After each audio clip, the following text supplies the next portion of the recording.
El Colegio Mexicano de Ortopedia, en su 75 aniversario, presenta su segundo Congreso Virtual 2021. El doctor Miguel Ángel Clara Altamirano se tituló de médico cirujano por la Facultad Mexicana de Medicina de la Universidad La Salle. Cuenta con una especialidad en ortopedia y traumatología en el Hospital Español de México por la Universidad Nacional Autónoma de México.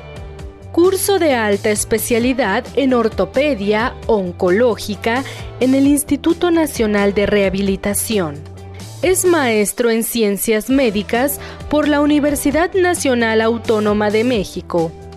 Doctorante en Ciencias de la Salud por la Universidad Anáhuac y médico adscrito del Departamento de Piel, Partes Blandas y Tumores Óseos del Instituto Nacional de Cancerología. El doctor Clara hablará sobre epidemiología de los tumores musculoesqueléticos. Hola, agradezco al Colegio Mexicano de Ortopedia y Traumatología por la invitación. Vamos a hablar sobre epidemiología de los tumores musculoesqueléticos. Primero y antes que nada, una introducción a los tumores musculoesqueléticos. ¿Qué son los tumores musculoesqueléticos? Bueno, los tumores musculoesqueléticos son tumores, o son, mejor dicho, un grupo heterogéneo de neoplasias de origen mesenquimal, en su mayoría. Y el diagnóstico y clasificación de estos tumores se basa en el tipo de diferenciación histológica, es decir, qué tipo de tejido produce el tumor es lo que normalmente le condiciona el nombre e incluso el apellido, es decir, el tipo y subtipo histológico al que corresponde dicho tumor. En la actualidad, la clasificación más utilizada para dicha división de los tumores musculoesqueléticos es la clasificación de la Organización Mundial de Salud, cuya última modificación salió publicada el año pasado, en donde nos hablaba sobre diferentes características clínicas y histológicas de los tumores. La principal modificación que se hizo fue el incluir o considerar al condrosarcoma grado 1 como un tumor cartilaginoso atípico de bajo grado.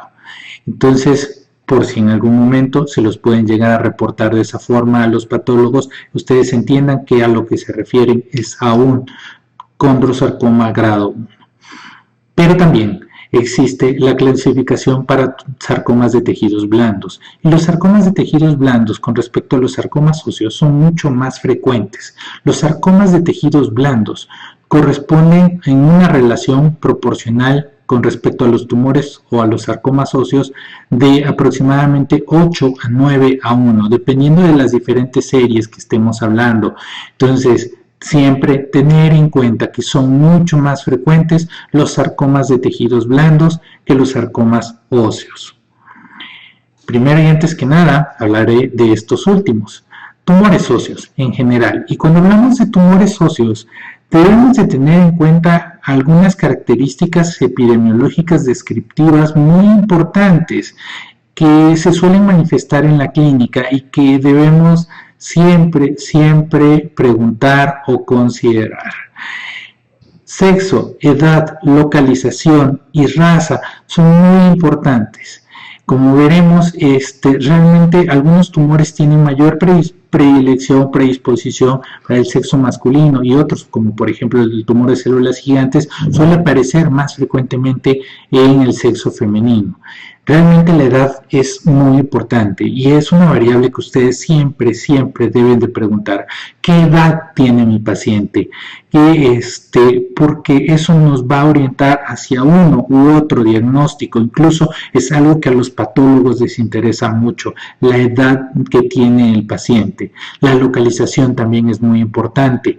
Veremos más adelante, desarrollaremos un poco más el tema de localización, pero quiero que noten, por ejemplo, una lesión metafisaria en fémur proximal que está condicionando reacción perióstica, extensión hacia tejidos blandos y la formación de una matriz osteoide en un paciente de 17 años de edad corresponde a un osteosarcoma osteoblástico, o por ejemplo esta lesión lítica que incluso se llega a extender hacia tejidos blandos, que adelgaza las corticales, ser un paciente de 40 años de edad y se trataba de un condrosarcoma grado 3.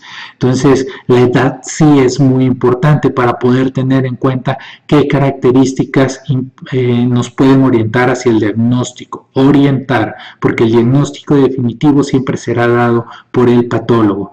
Y vean además estas lesiones, una lesión lítica, geográfica que adelgaza las corticales, no las rompe, incluso se puede llegar a observar un patrón con pseudotrabeculaciones en burbujas de jabón que corresponde a un tumor de células gigantes.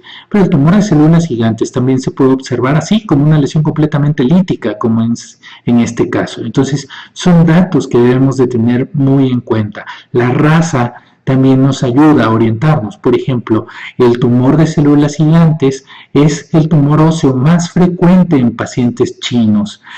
Corresponde incluso a una gran cantidad de los tumores óseos que se observan allá, y hay series grandísimas de tumores de células gigantes por parte de hospitales en China. Entonces, vale la pena tenerlo en cuenta, y hablaremos también un poco más de raza más adelante. El estudio más importante de epidemiología de tumores óseos fue publicado el año pasado por el Dr. Picchi. El Dr. Picchi lo que hizo fue que en el Instituto Rizzoli evaluaron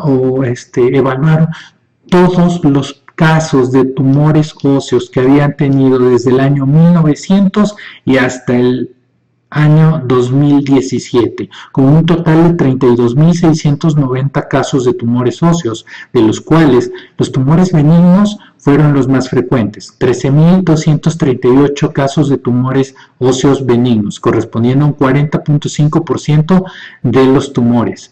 También lesiones pseudotumorales, 3.074 lesiones pseudotumorales, un 9.4% de todas las lesiones evaluadas fueron lesiones pseudotumorales, y los tumores óseos malignos correspondieron a un 27.5%, 8.997 casos.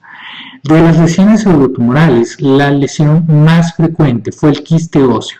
Ojo, debemos de tener en cuenta además de que este tipo de lesiones suelen aparecer principalmente en hombres, principalmente en huesos largos y durante las primeras 2 a 3 décadas de la vida.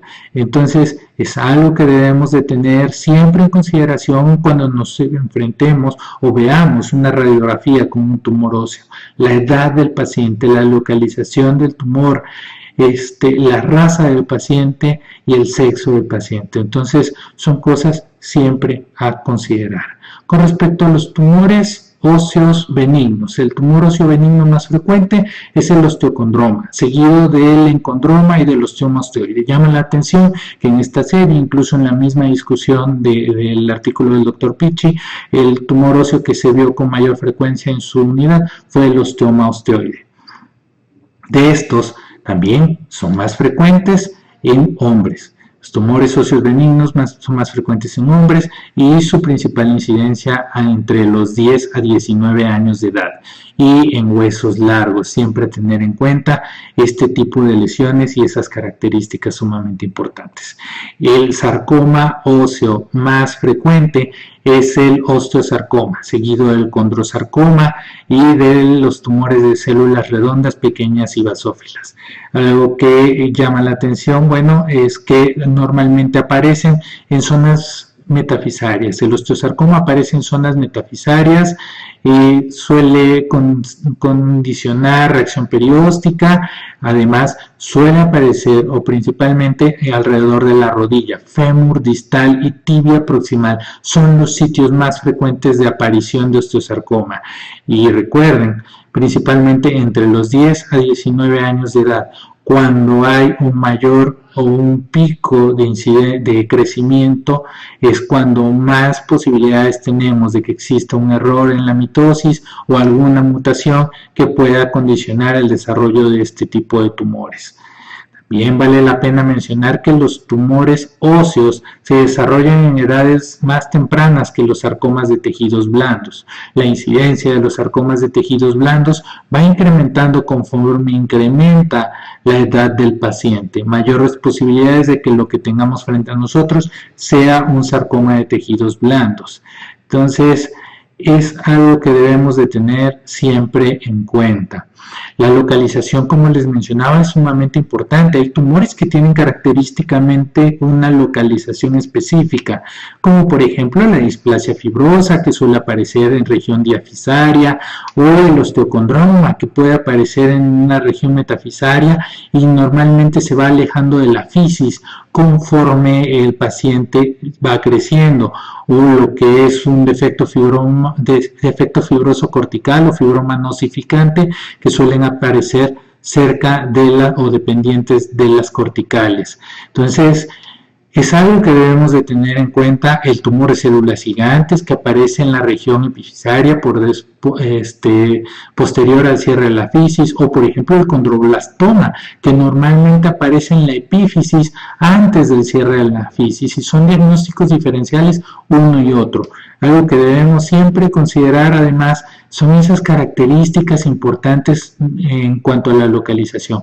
Por ejemplo, en este caso, un paciente femenino de 28 años de edad con un diagnóstico de un tumor de células gigantes, pero quiero que vean esta lesión que está expandiendo las corticales, incluso este patrón de destrucción que llamamos en burbujas de jabón. Esto es algo que debemos siempre tener en cuenta, esas características además de la localización, es decir, además de las características epidemiológicas, las características clínicas nos van a ayudar muchísimo para orientarnos hacia el diagnóstico y le van a ayudar al patólogo para determinar o realizar el diagnóstico más preciso.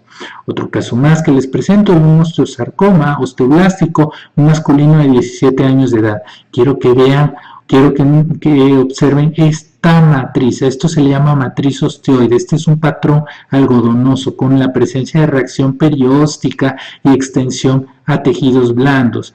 Entonces, eso es algo que jamás debemos de olvidar. Y la raza, bueno, pues como les decía, el tumor de células gigantes es el más frecuente en China, de todos los tumores óseos. 16 a 20% de los tumores óseos son tumores de células gigantes. El sarcoma Ewing tiene una mayor incidencia en pacientes de raza blanca, y el osteosarcoma es más frecuente en pacientes de raza negra, en nativos africanos y en originarios de las islas de la región Asia-Pacífico. Ahora hablaremos sobre los tumores de tejidos blandos. Y es que los tumores de tejidos blandos son los más frecuentes, 1 a 2% de todas las neoplasias sólidas. Su incidencia es de 1.8 a 5 por 100.000 personas por año. Y el año pasado se reportaron 13.130 nuevos casos en Estados Unidos. Hombres, es mucho más frecuente su aparición, 7.470 casos de estos mencionados fueron hombres, y el sarcoma de tejidos blandos más frecuente en niños y adolescentes es el rhabdomyosarcoma, mientras que en adultos es el liposarcoma. De este rhabdomyosarcoma vale la pena mencionar que el tipo embrionario, el subtipo embrionario del rhabdomyosarcoma es el más frecuente en niños pequeños, y conforme se llega a la adolescencia se ve incrementada la incidencia del rhabdomyosarcoma alveolar, hasta que en pacientes de mayor edad el más frecuente tiende a ser el rhabdomyosarcoma alveolar. También el origen étnico o de dónde es el paciente tiene mucho que ver. Por ejemplo, se ha visto una mayor incidencia de rhabdomyosarcoma en pacientes del este de África, de la región de Malawi, o mejor dicho, se ha visto una mayor cantidad de pacientes con rhabdomyosarcoma. Este es un caso de un paciente con rhabdomyosarcoma masculino de 17 años de edad con un rhabdomyosarcoma alveolar. Por la edad lo podemos sospechar así incluso, y vean cómo es una lesión que se extiende a través de los espacios entre los metatarsianos, se extiende por las partes blandas e incluso llega hasta la piel. Entonces vale la pena el hablar de rhabdomyosarcoma. Nuestro grupo de trabajo en el INCAN publicó un artículo epidemiológico sobre sarcomas de tejidos blandos. ¿Y qué encontramos? Encontramos algo sumamente interesante. Además del liposarcoma, como el sarcoma más frecuente, encontramos una alta incidencia de sarcoma sinovial en nuestro instituto. Y vale la pena también mencionar que el sitio más frecuente de aparición de los sarcomas de tejidos blandos en extremidades fue en el muslo. Entonces, son cosas que debemos de tener siempre presentes. Además, la gran mayoría de los pacientes que diagnosticados en nuestro instituto se encontraban en estadios 4 o en estadio 3. Entonces, es algo que también debemos de insistir en cuanto a la referencia temprana y oportuna de los pacientes con sarcomas, porque así es como nos llegan. O sea, vean esto, una lesión completamente expansiva a nivel de tejidos blandos, heterogénea, y esto correspondía a un paciente masculino de 41 años a un liposarcoma mixoide. Incluso vean cómo la lesión estaba completamente rechazando el paquete neurovascular.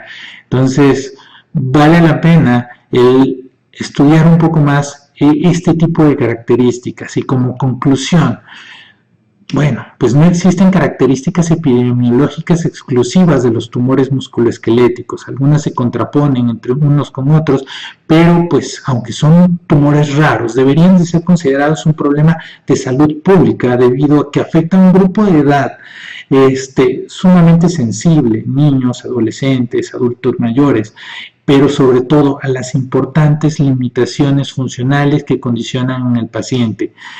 A pesar del avance en la investigación dentro de la ortopedia oncológica, no existen registros epidemiológicos completos y unificados que muestren la verdadera incidencia de estos sarcomas y tumores óseos en México.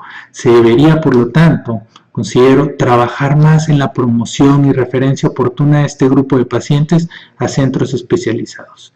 Agradezco al Colegio Mexicano de Ortopedia y Traumatología por la invitación y quedo al pendiente para preguntas o comentarios. Nuevamente, muchas gracias.